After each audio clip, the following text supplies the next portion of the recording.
Really now I want to turn to the issue at hand, our program today, which is very exciting. We have some esteemed guests.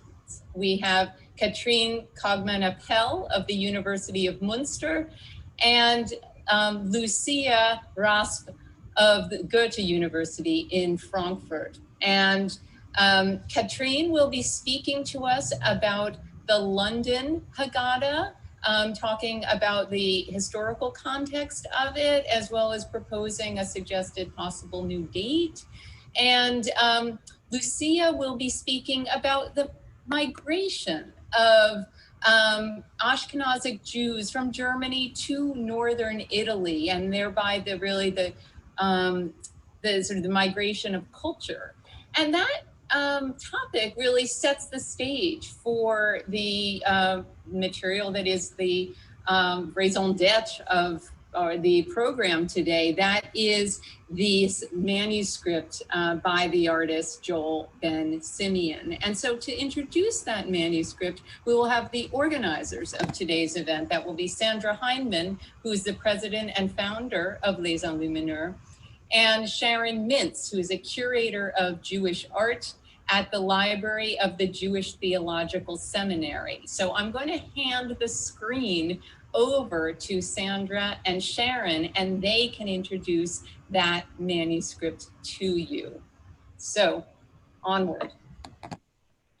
Hello, I'm Sandra Heinemann. Thank you so much, Nina. And thank you to the entire team at Fordham and Jewish Studies, Art History, Medieval Studies. I am with my colleague here, Sharon Mintz, and I am going to go to our PowerPoint. Sharon and I plan to set the stage for the two illustrious speakers who will follow. We will do a very short 10 or 15-minute presentation on Joel Ben Simeon, the scribe artist, his work, and briefly this newly attributed Hebrew manuscript. And then you will hear, we will introduce the speakers that follow. We want to start by acknowledging one of the speakers, Katrine Cogman-Appel, from whom we have borrowed our title, Go Forth and Learn, which she uses in her monograph on the Washington Haggadah, noting that Joel, who is the illustrator or illuminator of this manuscript, that Joel, at this particular moment in the Haggadah, this is the Ashkenazi or London Haggadah, next to the words go forth and learn, when Laban is going into Egypt, he depicts a traveler. And Katrine notes that this traveler occurs 4 or 5, many times in Joel's manuscripts, and proposes, as we are proposing here, that traveler represents Joel himself, the itinerant artist who goes from Germany to Italy, as we will see, and then throughout the towns in northern Italy and even Tuscany, plying his trade as a scribe and artist. Just very briefly, for those of you who are not familiar with Joel and his work, there are 11 manuscripts with colophons, that is, he signed them with his name, often his date, and often other information, kind of charming information, sometimes who he is, where he's from. This is how we know so much about his life in part, sometimes who he made the manuscript for. And we're not going to talk about all of these, obviously, but this is a little thumbnail preview of the 11 manuscripts with colophons in the order in which he did them, from the first one of circa 1445 to the last one in the lower right of 1485. You see again the image of the traveler in the second to last one, and this one from. Sandra, your screen isn't shared. Oh, no, really? Yeah. Oh, there.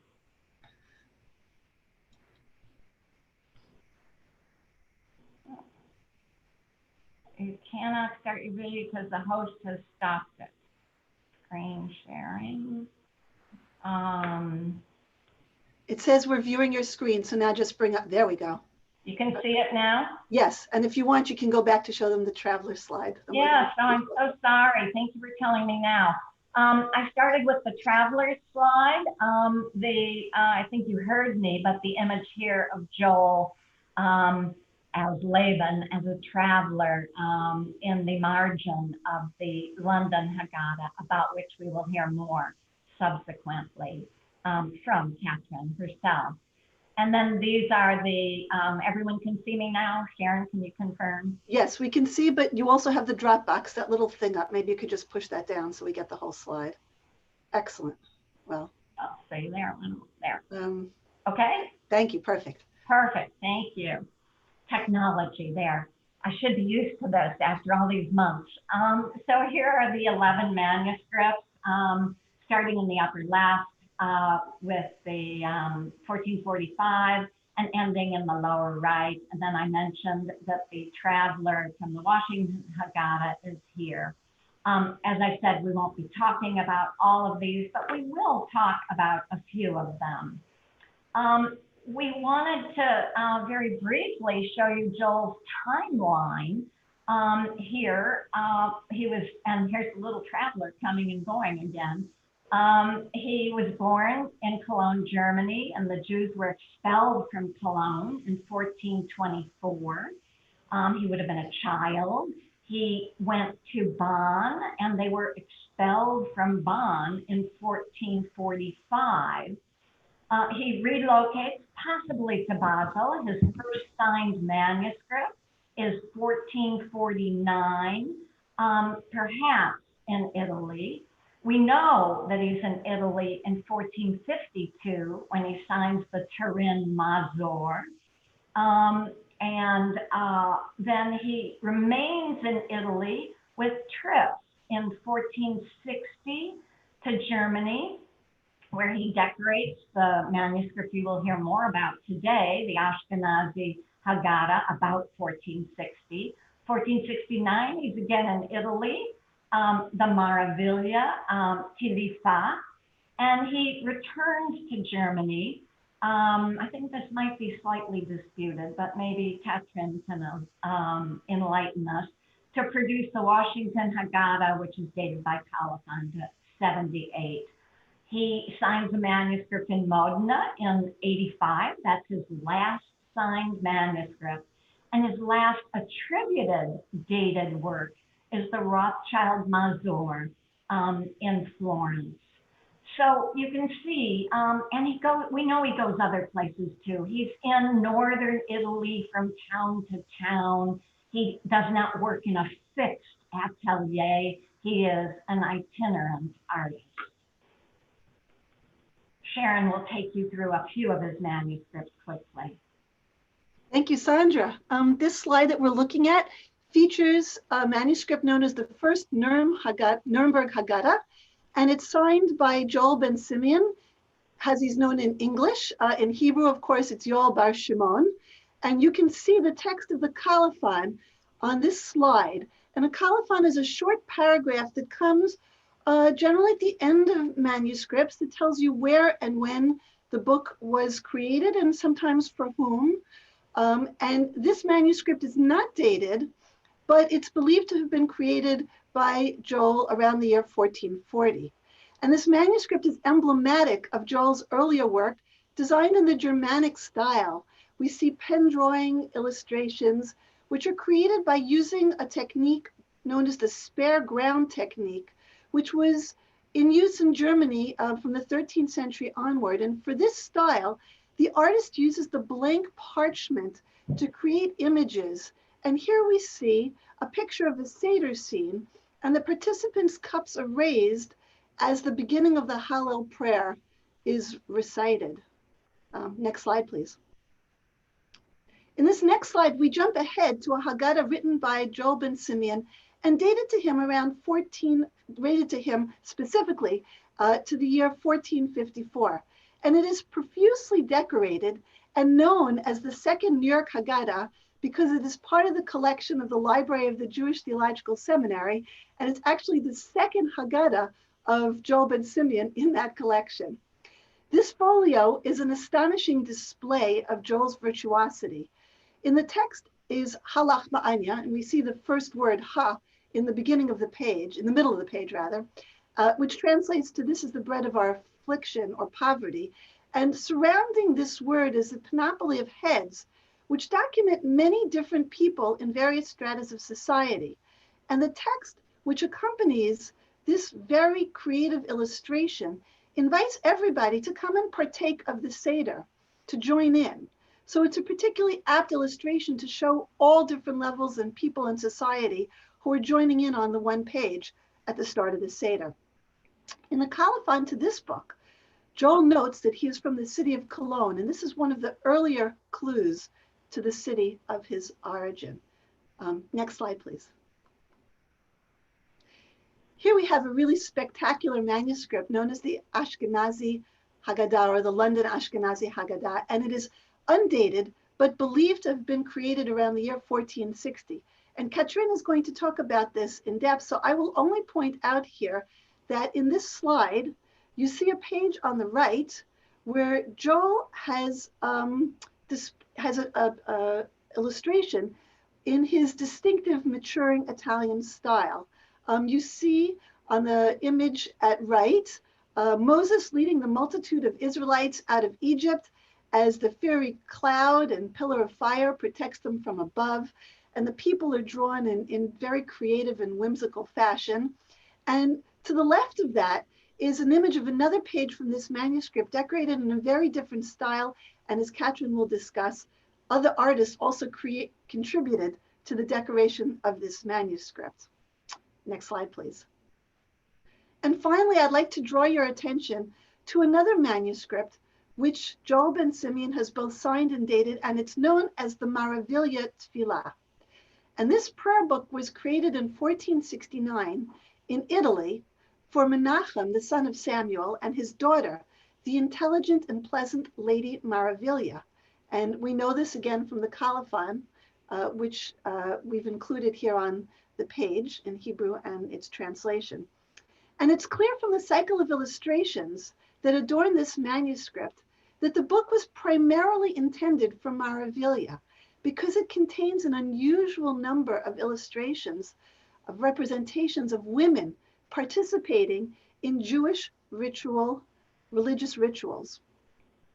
And on this page, we see a young woman and a young man holding a basket aloft, and this basket contains the ceremonial foods to be eaten during the Seder. And I'd like you to look carefully as well at the very fanciful decorated initial word panel for the Hebrew word ha at right on the page.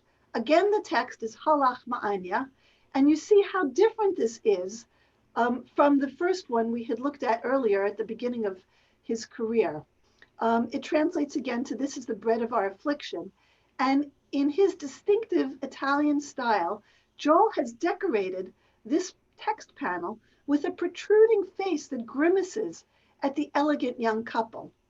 And for those of you who'd like to know more about this women's prayer book, which is in the collection of the British Library, I highly recommend that you read the many articles by Dr. Evelyn Cohen, who has done an enormous amount of important and interesting research on Joel ben Simeon. And you can, if you put the words Evelyn Cohen and Joel ben Simeon, into Google, her articles will pop up. Also on academia.edu. This imaginative pen work on this folio is one which Joel employs to decorate many of his manuscripts. And I'd like to turn the floor back to Sandra to discuss Joel's creative drawings in the newly attributed manuscript further. And Sandra, take it away. Yes, thank you, Sharon. And having just looked at the wonderful Marivilia manuscript, you will be familiar with the purple calligraphy and these incredible drawings that decorate this newly attributed manuscript, the Veneto, as we have called it, Sidur and Sefer Minhagim of Joel ben Simeon. Just very briefly, the manuscript. Oh yeah, Nina says we can't look at manuscripts, but if you can see me, here's the manuscript or a volume of it. The manuscript has in 2 volumes, so it was once in one, and it's a little portable codex. Has more than 500 of these penwork drawings in purple and red ink throughout the volumes, including masks. And I'm going to run through them very quickly to show you the variety of them and also the situation of them in the 1470s or around 1470 rather than early in Joel's career. Here on the left, we have Joel's German style mask where you can see the mask abuts directly the Hebrew word panel, as opposed to, we just saw the Marivilia, where the mask is now an integral part of this foliate or fleuronné word panel with this heavy cross-hatching as occurs in ours. Our manuscript will always have the pink background as you see here. Briefly, the sorts of imagery, crowns here on the left in the Veneto, Sidur and Sefer Menachem, and crowns in the Vienna Smock manuscript and another manuscript, the Moscovitz, attributed to him but undated. The Vienna Smock is datable based on its calendar to around 1468, so right around the time of the Marivilia. One of my favorite parts of Joel's calligraphic drawings, these wonderful pen drawings, are his banderoles. He loved words and wordplay, and so it's not surprising that banderoles are one of the favorite forms, second only to masks in this manuscript. There are many, many of them. And he likes castles too. I recommend reading Catherine's essay in the Washington Facsimile book, where she talks about his use of a castle. And here in our manuscript, he only has one castle, but this castle here at the beginning of a prayer, which has watch over me. Sharon will tell you exactly which word it is. Sharon? Leil. The evening, it begins the prayer, Leil Shimurim, an evening, a night of watching, of protection. So castles and then he likes dogs and rabbits too. We don't have any rabbits, but we have many different kinds of dogs, including dogs serving as banderoles here. And dragons, our manuscript on the left, dragons, and the Marivilia, again, remember it's 1469 and it's dragons, and the Moscovitz below and it's dragons. I just wanted, we don't want to take time away from our very, very celebrated participants. So I wanted to make 1 or 2 comments about the dating.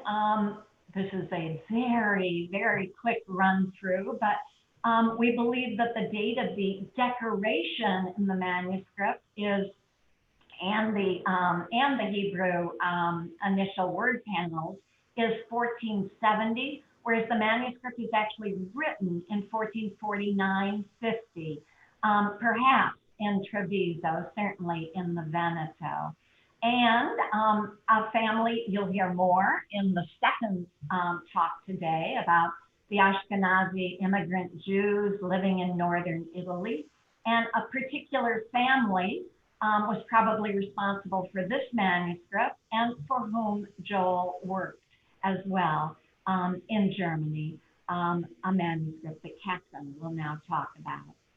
And by way of conclusion, I just want to remind you of the Joel as the traveler who goes forth and learns as he occurs here in the Washington Haggadah, and about whom we will hear more in the presentation, which I now want to introduce by Catherine Copeman-Apple, and it is called The London Haggadah Revisited.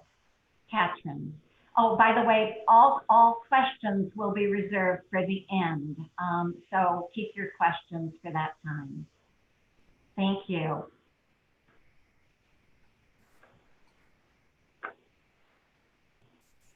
Oh, yeah.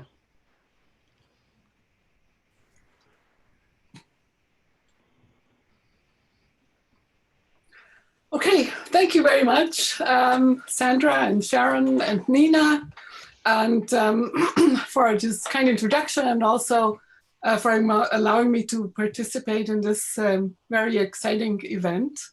Good evening to all of you. It's evening here, it's lunchtime or past lunchtime for you over there. And here we go, the London Haggadah revisited. The London Haggadah in the British Library is among the best and longest known manuscript associated with Joel ben Simeon.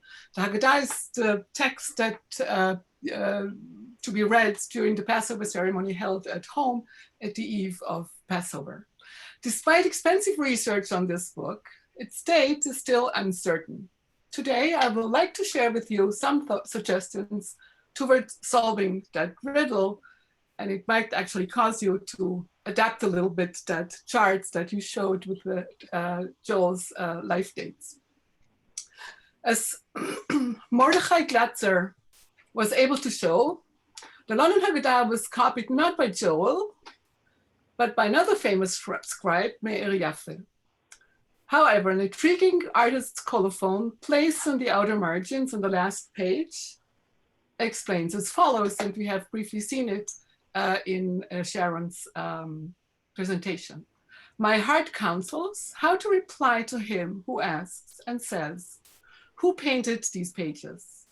I shall answer him, I am he, Weibush called Joel from for Jacob Mathathiah, may he live long, the son of Maharaz, a pious man. And the whole colophon is put into some poetic form in rhymes.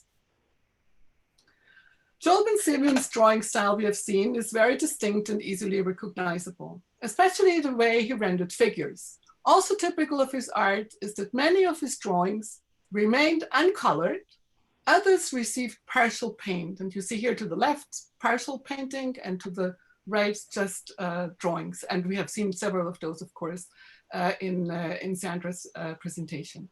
Fully and heavily painted miniatures hardly exist in his corpus. All the more intriguing is the observation that was already noticed, that despite the mentioned colophon, some of the images of the London Haggadah are heavily painted and seem to betray another hand. Many years ago, Sheila Edmonds attributed these works to Johannes Bämler, a painter and printer whose atelier is traceable in Augsburg in Swabia since 1457. Joel's colophon mentions no date, and several suggestions were made by earlier scholars. They range from 1452 to 1468.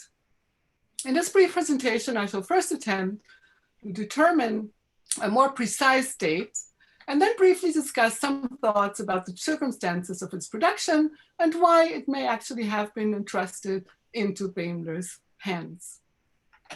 Joel must have been born around 1420, we have heard already, in the Lower Rhine region. During the later 1440s, still in the Rhineland, he began a professional career as a scribe and illustrator. The image to the left is the example from the first Nuremberg Haggadah, and shows very precisely, actually, as Sharon has pointed out, his style, the style that he used for his drawings during his very early period. At some point, perhaps in the summer of 1448, Joel left the Rhineland to travel southward. Conclusions about his movements are based on the study of his colophons. In the early 1450s, he began signing books in Italy. He kept working for 40 years until 1490 at least. Judging from a sharp shift in his drawing style, he must have received further artistic training after his arrival in Italy. What you see to your right is a later image, indeed from the already mentioned Washington Haggadah, demonstrating these stylistic changes. In the London Haggadah, this Italianate style is already clearly apparent, teaching us that it must postdate Joel's move to the south of the Alps. However, Malachi Bet Aryeh and Yael Zierlin discovered that 3 of the manuscripts associated with Joel, although bearing the Italianate drawing style, were penned on German parchment. The London Haggadah is one of them. Thus, Joel must have returned to the German lands after his mentioned move to Italy. As we assume now, he did so at least twice. Before we can say more about when, some words about where are in place. Meir Yaffe, the scribe of the London Haggadah, is known to have lived in the Swabian town of Ulm before he moved to Nuremberg in 1468 to take on book binding projects for the city council there. If we assume that scribe and illustrator collaborated closely, it seems thus that Joel's first trip to Germany brought him to Ulm. For now then, we can establish a rough time frame between approximately the fall of 1451 and 1468, when Yaffe moved on. If Joel traveled first to Italy in the summer of 1448 or perhaps 49, it is reasonable to assume that he might have crossed the Alps again 1 or 2 years later, perhaps in the summer of 1451. You didn't cross the Alps during wintertime in those days. How about previous scholarship on the date of the London Haggadah? Glatzer, who first identified Meir Yaffe's hand, believed for various reasons that the Haggadah was copied close to Yaffe's move to Nuremberg in 1468. In 1985, Kurt Schubert noticed that the abbreviation Maharaz for the patron's patronym shows small strokes on 3 of the letters. Here they are, Hey, Resh, and Zayin. And counting the numeric value of these letters, one reaches the number 212, which can be translated to the period between September 1451 and September 52.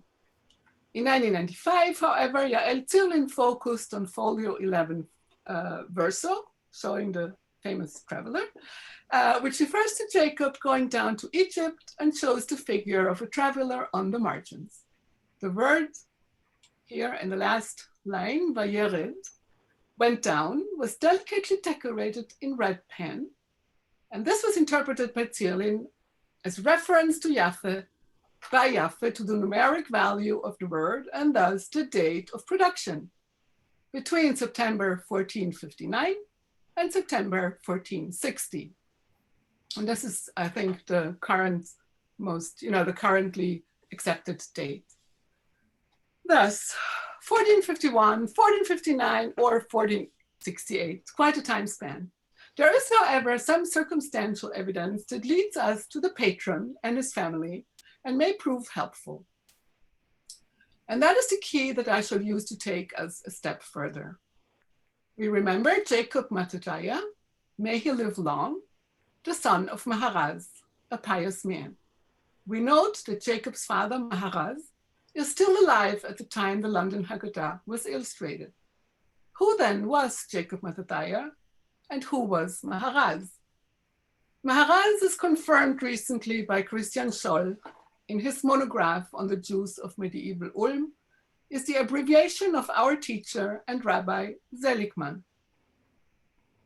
Isaac Seligman was a rabbi and one of the wealthiest Jewish bankers in the southern German lands, who had settled in Ulm back in 1431. Of Isaac's 4 sons, at least 2 are known as wealthy bibliophiles. Jacob Mattathiah, commissioned not only the London Haggadah, as this colophon says, but also a Machzor now in Munich, and dated by colophon to 1459 and 60, and decorated, interestingly enough, by no other than Johannes Bäumler, or his workshop at least. An undecorated Siddur in New York, also in Jacob's possession, was copied as the London Haggadah by Meir Yaffe. In 1450, in Ulm, Jacob's brother Moses copied a Siddur for his own use. It was completed 3 years later in Treviso, testifying to Moses' immigration to northern Italy that same year at the latest. 2 months later, a Minhagim collection by Samuel of Ulm, copied by a son of Rabbi Seligman, most likely the same Moses, was signed as well in Treviso. It appears that Isaac Seligman was mentioned in all these books. The 1453 Minhagim book mentions Moses' father, my master, the crown of my head, our teacher, Rabbi Seligman, here he is, Coburn, Sheikhye, may he live. In 1453, thus, Isaac is still alive. In 1459, however, Jacob Mattathias, Munich Machzor, speaks of the patron's father as deceased. Jacob Mattathiah, the son of Maharaz, Isaac, may his memory be for her blessing. In short, if the London Haggadah refers to Isaac Seligman as a pious man still alive, it cannot be from the 1460s, as Zierlin and Glatzer have assumed. Archival evidence confirms that Isaac Seligman must have died around 1455, when Jacob Mattathiah began to handle the family's banking transactions and loans. The date of the London Haggadah can thus be narrowed down to the time between the fall of 1451, approximately, the earliest date that might have brought Joel back to Germany, and 1455, the year of Isaac's death. A further lost key comes from a manuscript in Turin containing a colophon teaching us that it was penned in Italy in the year 5213 by Joel ben Simeon, and it has already also been mentioned. This means that by September 1453, at the latest, or between 1452 and 53, Joel was back again in Italy. We can thus further narrow down the date of our book to the period between September 1451 and September 1453. The following scenario can be suggested. After a brief career as a scribe and illustrator, Joel left the Lower Rhine, perhaps in the summer of 1449, 48, 49. He traveled to Lombardy, where he received further training as an artist and produced some work before 1450, or around 1450. In the summer of 1451, he went back to the German lands, and we find him in Ulm, where Jacob Mattathiah commissioned him to illustrate the London Haggadah. At some point before the fall of 1453, he packed his things again and left Ulm. Perhaps these strokes above Maharaz, after all, do suggest the date. How then did the manuscript end up in the hands of Johannes Bäumler? Edmonds proposed that a few years after the Haggadah was delivered to its patron, it required restoration and was thus entrusted to Bäumler for repair. It is doubtful, however, that a few years old manuscript would already require restoration. That is why Bezalel Narkis and later also Yael Zierlin suggested that Bäumler collaborated closely with Joel, who served as an instructor in matters of Jewish ritual and imagery for those illustrations that he did not paint by himself.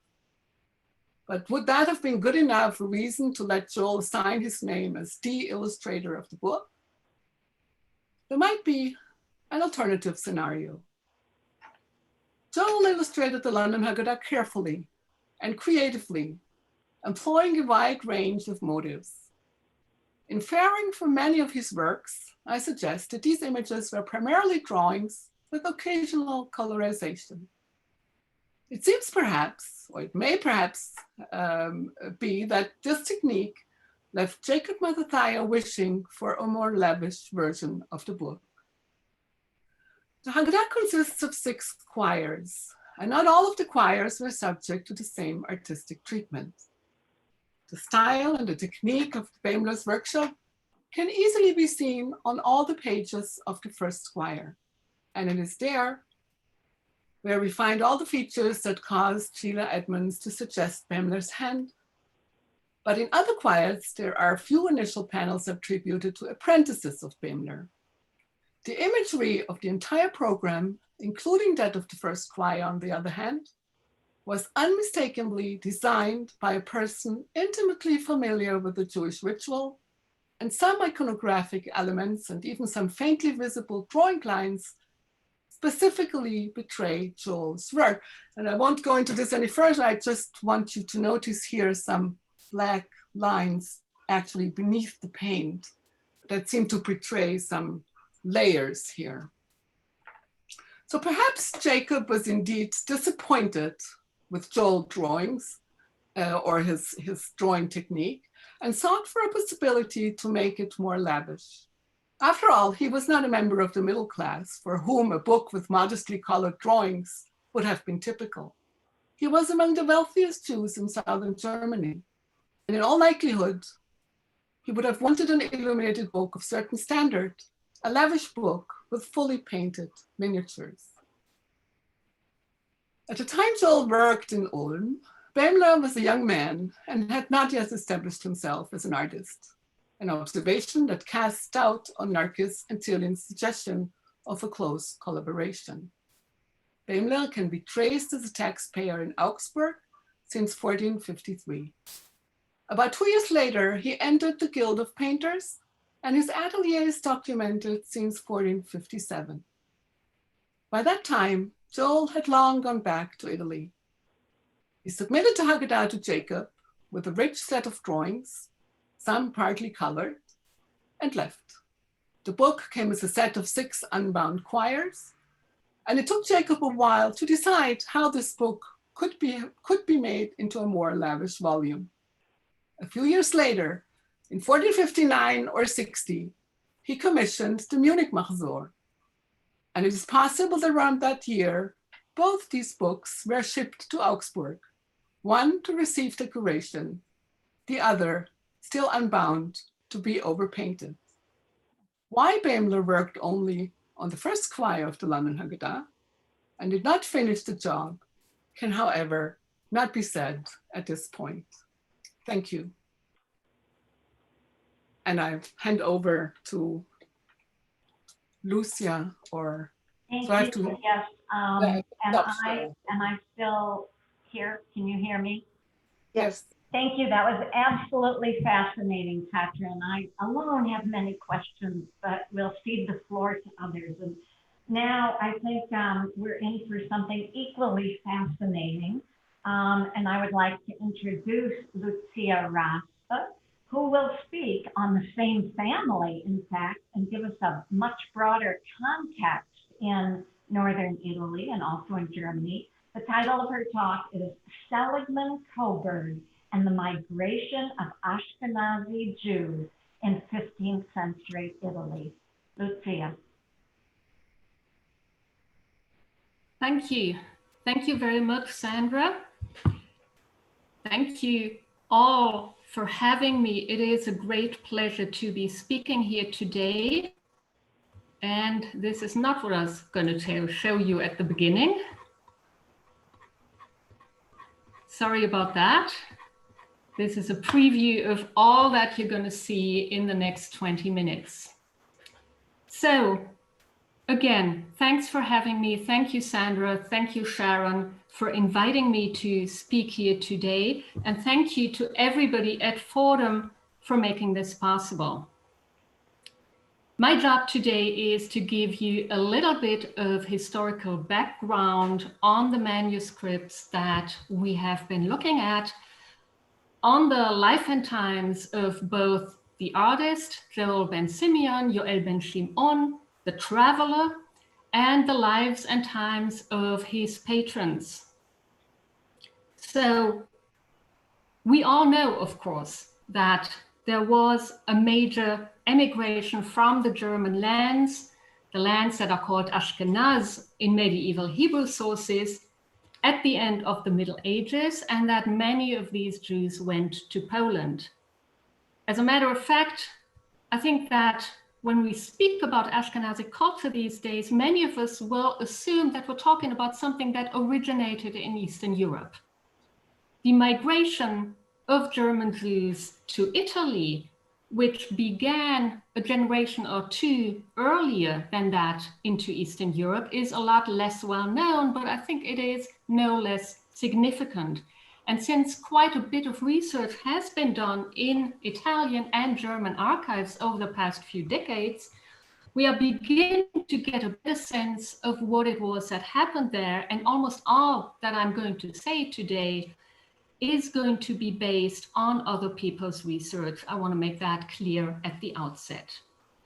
So what we have learned, first of all, is that the Jews from Germany who began crossing the Alps towards the end of the Middle Ages did not do so primarily because of persecution, although persecutions and expulsions there were, but to better themselves, or perhaps simply to maintain a decent level of living, which was getting to be more and more difficult in Germany at the time. Secondly, especially during the early phase of the Jewish exodus, these people primarily came from the western and southwestern Germany. And third, they did not necessarily come to stay, but to widen the radius of their business activity. In other words, a certain back and forth continued throughout the 15th century. Fourth, at the places they initially settled in Italy, they hardly ever came across Italian or any other Jews. And fifth, because Jewishly they were a no man's land, they had no reason not to stick to the Ashkenazic way of living, and that is what they did. So, a significant movement of Jews across the Alps began in the final decades of the 14th century and was triggered primarily by a growing understanding among Jews that securing a livelihood according to the economic patterns established in Ashkenaz of the High Middle Ages, of credit operations and trade, was becoming increasingly difficult, if not impossible. One crucial way station along that road were the cancellations of debts owed to Jews, which robbed the moneylenders of Swabia, Franconia, and the Rhineland of their outstanding monies twice within 5 years, in 1385 and in 1390. At the top level of Jewish banking in Germany, the losses were substantial. As a result, it became apparent that large-scale loan banking was ceasing to be a viable option, and those among the Jewish bankers that had the necessary connections began to look for ways to transfer their capital abroad. A second factor, no less important, and likewise beginning to make itself felt in the 1390s, was the wave of expulsions from the urban centers of Jewish life within Germany, which had only recently readmitted Jews after the persecutions of the Black Death. These expulsions began in the western parts of the medieval empire in the 1390s, then continued in some of the time-honored places of Jewish settlement along the Rhine. We heard about Cologne, which affected our artist Yoel ben Shimon himself in 1424, Speyer in 1435, Mainz in 1438. In the second half of the 15th century, these expulsions reached Swabia and Franconia. So by the time a century of displacement culminated in the expulsion from Regensburg in 1519, there was hardly any urban Jewish community left in the German lands. So from the 1380s onwards, we see German Jewish emigres beginning to appear in Italian sources. First in the Venetian mainland, and then moving westward towards the cities of the Po Valley and the Duchy of Milan in the west.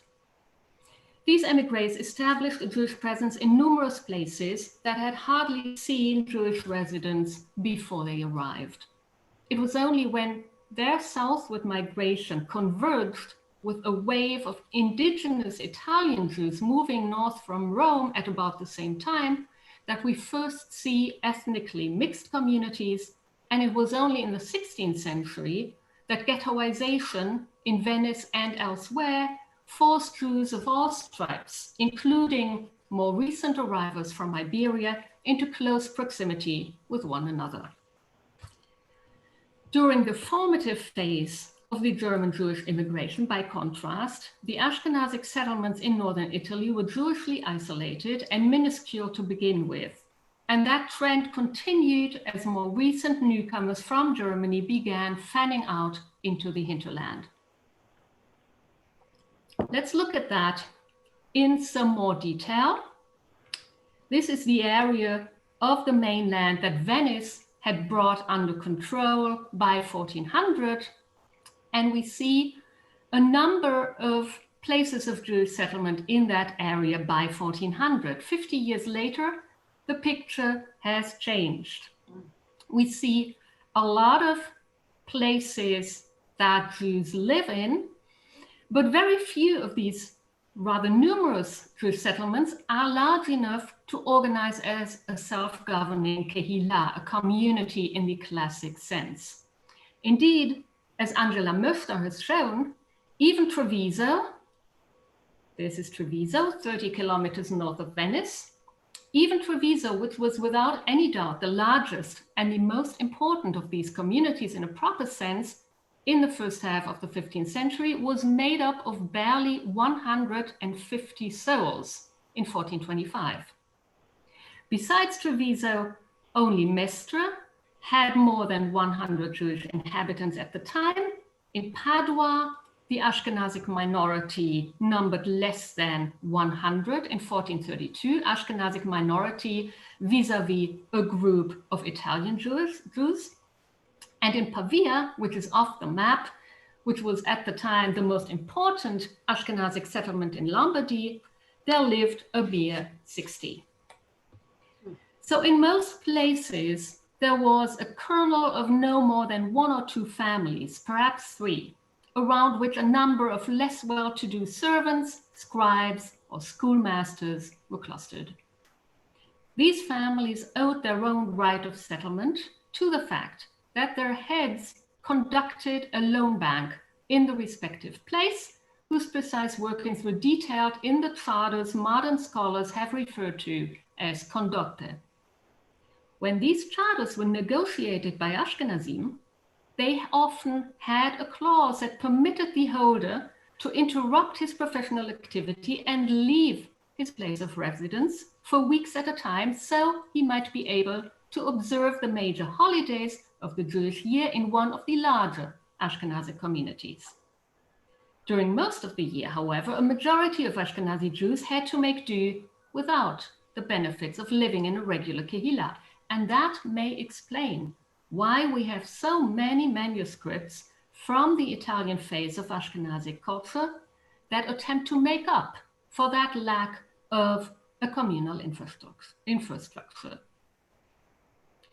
It seems that prayer books and handbooks of liturgical practice following the tradition of the old country were especially popular. So were guidebooks to rabbinic law, especially its practical applications as regards, for instance, kosher slaughter. In many cases, such manuscripts were commissioned by members of the great banking families. In others, they had enough learning themselves to produce their own copies. And in addition, they sometimes hosted or employed, often as their children's teachers, rabbinic scholars in their own homes who then copied works that were apparently in demand. So the new manuscript, the newly discovered or ascribed manuscript decorated by Yoel ben Shimon, is an excellent example of that trend because it contains both a year-round Siddur, according to the Western Ashkenazic rite, and a Minhagim book, a guide to synagogue liturgy, according to the prayer rite, the minhag, of a specific community. And it also happens, that new manuscript also happens to be connected, as we heard, to one family about which we know quite a lot. Not incidentally, as we heard, this family hailed from Ulm. Ulm on the Danube was a major financial center of southern Germany, and it remained home to a Jewish community until the very end of the 15th century. However, during that century, that community's existence became more and more precarious, and its leading members began to look into alternatives.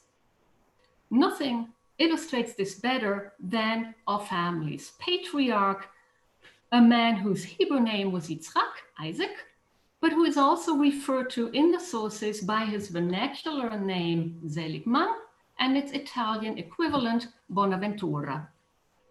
Seligman was born in about 1400 and was both a prominent businessman and a rabbinic scholar. His father, Avraham, had been the wealthiest loan banker in the Franconian city of Coburg in 1418. So if you've wondered about the name Seligman Coburg, this is where it comes from. However, it is in Treviso that Seligman himself first appears in our sources in 1425. And Treviso apparently was only one option in the family's widening net of financial activity. Two others were Vincenzo and Verona, with Seligman also held shares in Condotte. That means he was part of a consortium in that place that again ran the local loan bank. And it was apparently in Italy that Seligman met his future wife, Jentlin, who came from a similarly situated family of loan bankers who were active both in Germany and in northern Italy at the same time. And the young couple continued to do so both before and after they got married and settled in Jentlin's hometown, Constance, in 1428. Indeed, the range of the business in the Venetian mainland was such that when the Jews of Constance were imprisoned because of a ritual murder charge in 1429, the Doge of Venice personally intervened on Seligman's behalf. It was in the aftermath of that affair that Seligman and his growing family moved to Ulm in about 1431. From then on, he remained based in that city, where he also served as a local rabbi and ran the local yeshiva. After Seligman had passed away in about 1455-56, his son Yaakov Matityahu, who we also heard about, took over the family business in Ulm. His grandson, also named Seligman, was to be among the 12 heads of families whose houses were confiscated when the Jews were finally expelled from Ulm too in 1499.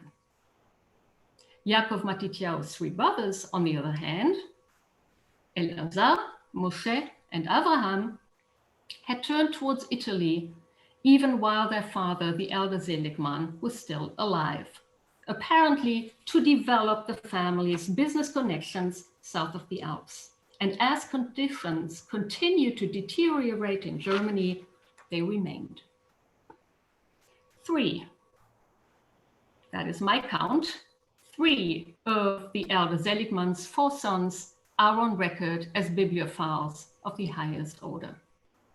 In that, they were apparently continuing a family tradition. In 1431, their grandfather, Avraham of Coburg, had acquired the 13th century North French miscellany today housed in the British Library, one of the great treasures of the Jewish Middle Ages.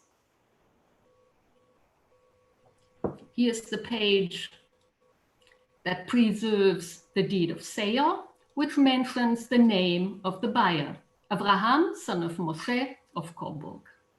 In the 1480s, this manuscript was apparently owned by Seligman's son, Avraham, in Padua. Seligman's son, Yaakov Matityahu, in Ulm, commissioned some of the most lavishly illuminated Hebrew codices produced in Germany at the time, and we heard about that earlier. Here is the Ashkenazi Haggadah, and here is the same picture from the 2-volume Festival Prayer Book today in Munich. It is, however, the manuscripts connected to Seligman's third son, Moshe, that are especially relevant for our present context. Moshe is the one among the 4 brothers that is referred to as a chaver in a colophon, meaning that while he did not hold ordination, he had more than a smattering of rabbinic learning and he was also a skilled scribe.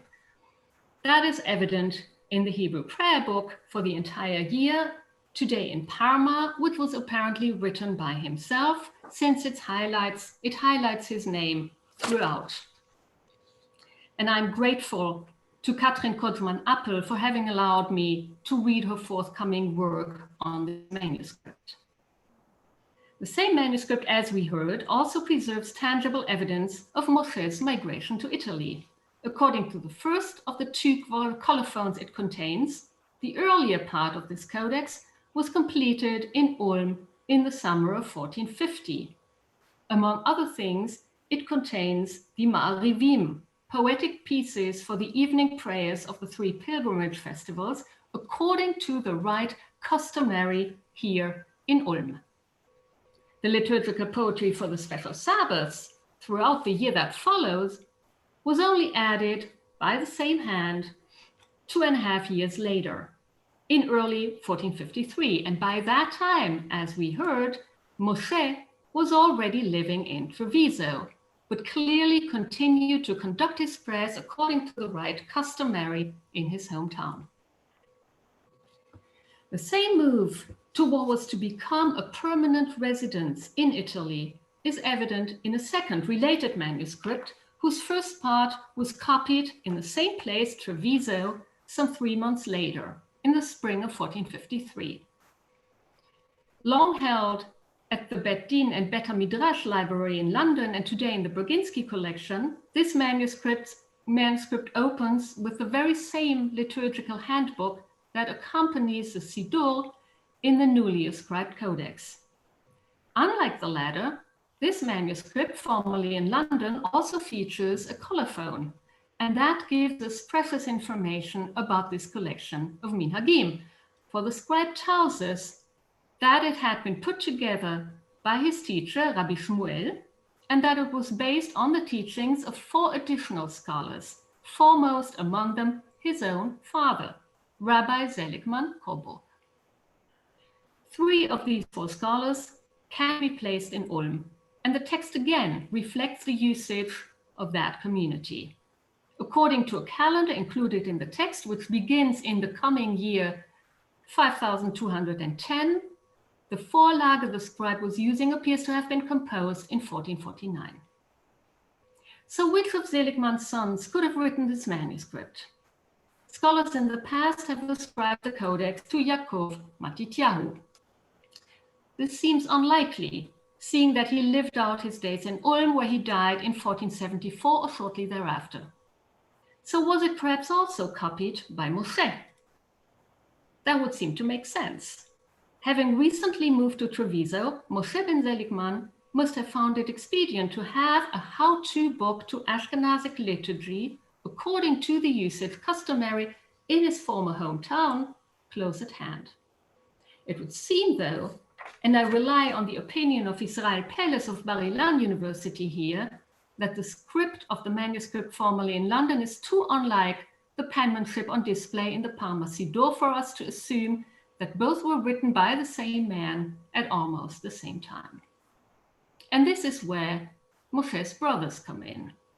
Seligman's 2 remaining sons that we know of are both attested in Italy, Elazar in Belluno in 1457 and Avraham in Padua in 1486.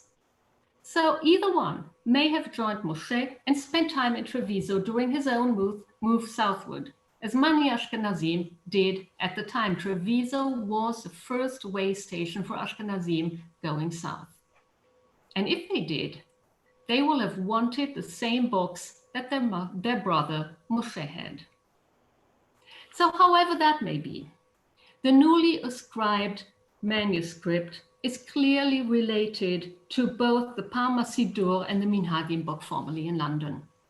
It combines the liturgy represented in the former and the liturgical handbook contained in the latter into one manuscript, which is presently bound in 2 volumes. Moreover, as Shlomo Zucker has pointed out, the non-professional semi-cursive hand of the new codex is clearly the same as the one that added a traditional commentary on the liturgical poetry to the work of the original scribe of the Parma Sibyl. It is therefore more than likely that the scribe of the new manuscript too was somehow connected to the household of Moshe ben Seligman, and it too may have been written while he still lived in Treviso.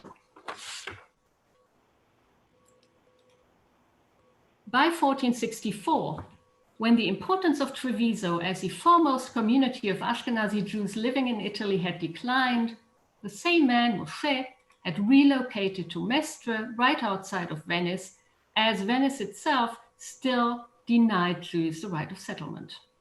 It was in Moshe's house in Mestre in 1474 that the earliest dated manuscript in Yiddish that has survived from northern Italy was written, and it was in Mestre that he died in 1479. Moshe was survived by his two brothers who had also settled in Italy. Elazar passed away in Padua in 1480, and Avraham still lived there in 1486. It was apparently Avraham who entered two notes into the North French miscellany then in his possession, which record the death of his two brothers for posterity. A year after their father's death, Moshe's own sons, Yaakov, Avraham, and Bonaventura, Seligman in Italian, were running their own bank in Mestre, which failed in 1490. After that, the descendants of the various Italian branches of Seligman's family blended into the local scene and can no longer be traced. Let me conclude. The newly ascribed Codex is a first-rate addition to the corpus of manuscripts from northern Italy that were meant to preserve the Ashkenazic way of life in a new land, and it stands testimony to the importance of that corpus as regards liturgy. It is not a coincidence that the works contained in its pages reflect the Western Ashkenazic prayer rite. Like Seligman Coburn and his family, a majority of the Jewish emigration from Germany into Italy, especially during its early stages, hailed from the western and southwestern, not the southeastern parts of the empire. In consequence, it was the Western Ashkenazic, the so-called Rhenish rite, that continued to be used south of the Alps, not the Austrian rite that came to be customary in the much larger Ashkenazic communities of Eastern Europe and has been known since as Minhag Polin. After the expulsions of the 15th century, when there was hardly a handful of urban communities left in Germany, we might have expected Western Ashkenazic traditions to roll over and die, as the medieval French rite did after the Jews were expelled from France in the 14th century. The Western Ashkenazic rite did not. If it endured, if the volumes of Ashkenazic liturgy, which began coming off the printing presses of northern Italy in the 1470s, continued to be bifurcated along these lines, if the liturgical distinction between East and West became enshrined in print and remained in place down to this very day, it is because Ashkenazi emigres into Italy brought their own right to print when the new technology gained momentum precisely in the areas where they had recently settled. It was thus in the age of print that the efforts made by recent newcomers from Germany to preserve their own traditions took on a significance that far transcended the practical needs of a group of wealthy individuals suddenly isolated from their familiar environment. In that manner, the 15th century immigration of German Jews to Italy and the makers and owners of a recently discovered codex among them would seem to have left their mark on the shape the legacy of medieval Ashkenaz took in the age of print. Thank you. Thank you very much. Can you hear me? Yes. Yes. That was so interesting. I work, as most of you know, mainly on Christian Latin and vernacular manuscripts, and we rarely, sometimes, but we rarely have such rich information on the circumstances of production and patronage that emerge in these talks. It was really good. I'm going to turn over the question period now to my colleague Sharon Mintz, and she will address you. Thank you.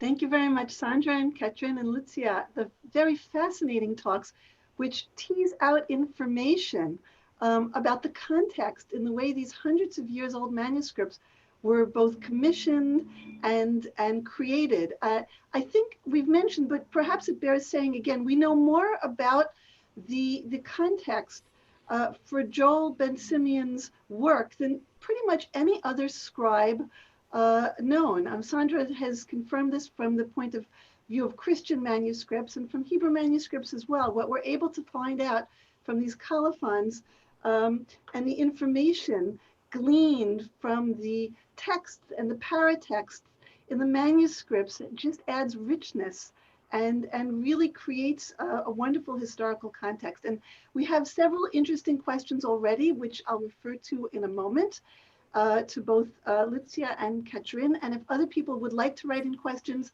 I think we have a couple of minutes more to be able to answer these questions.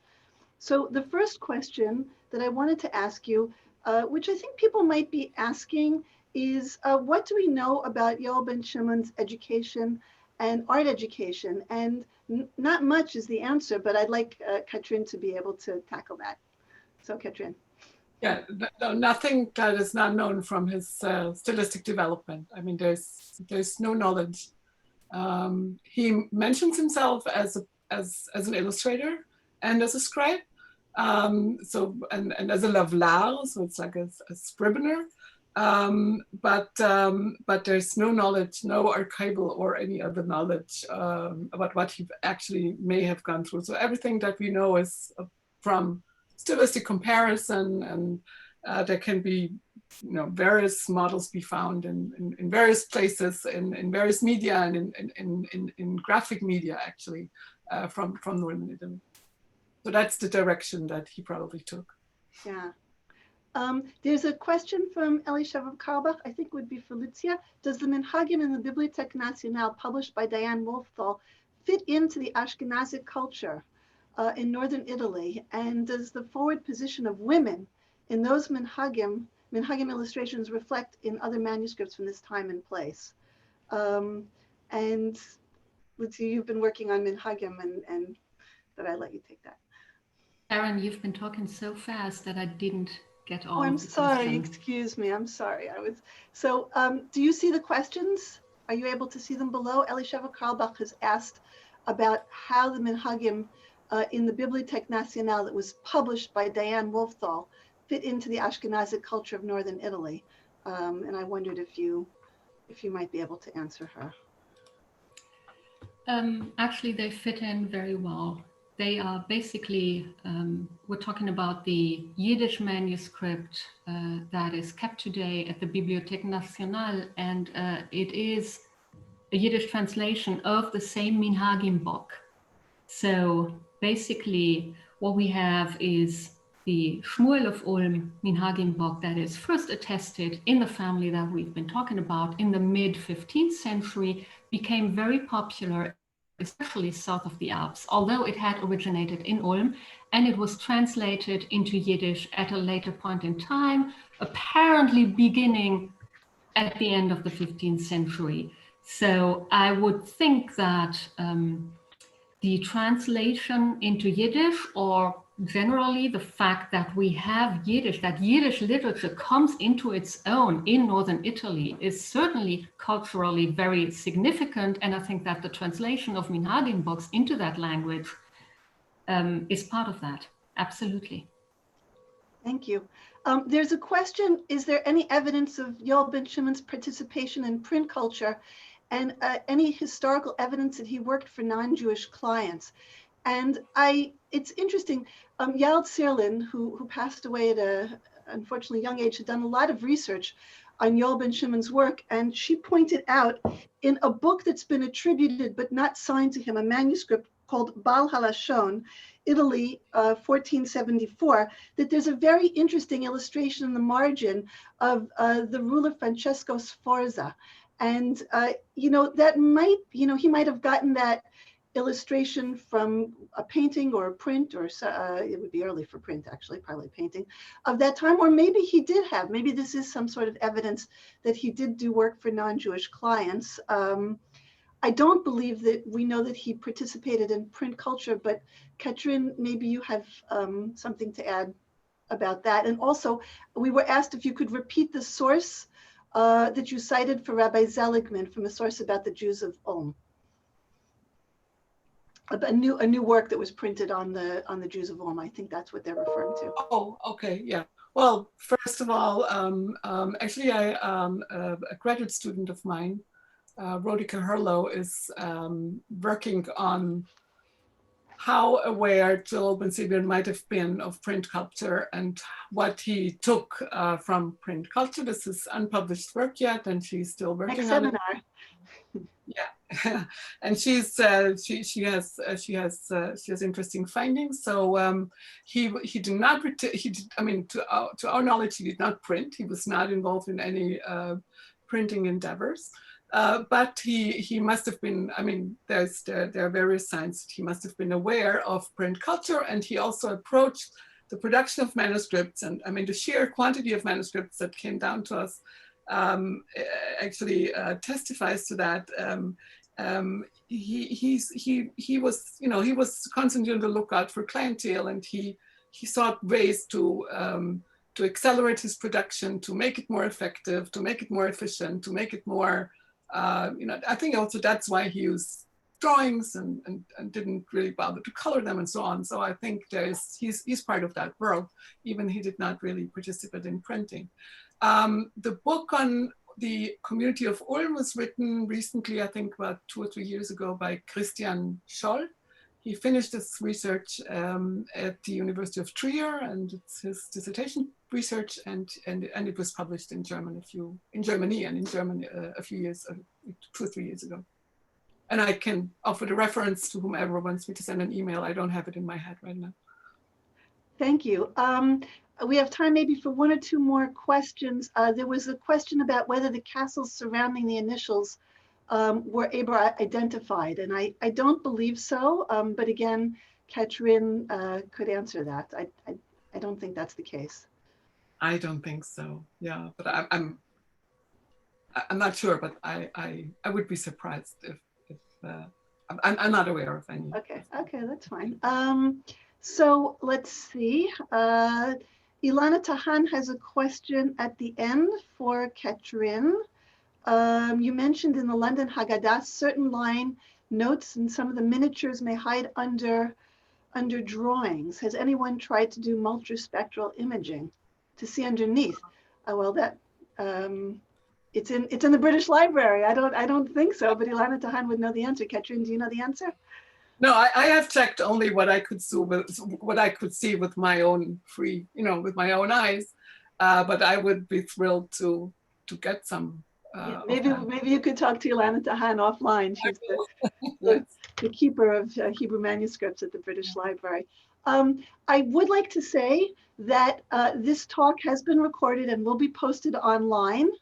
And we will also have a Turning the Pages feature at Les Enluminures, and more information there. And there will be a small book published about this newly attributed manuscript, which should be available in December, Sandra, sometime in December? December, right, mid-December.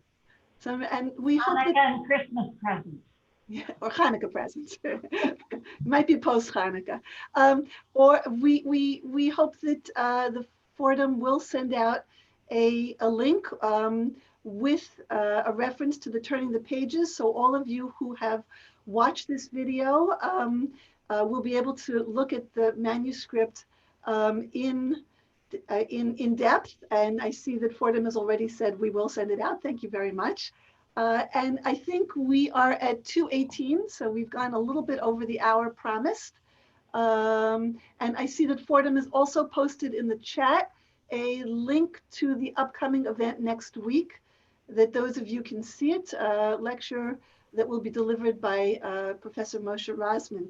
I want to thank everybody for coming, for joining us in what I was calling the unmasking of the artwork of another manuscript of Joel Ben Simeon. I thought of that too late to really include that in the title, but it's quite good considering all the masks that he puts into this manuscript.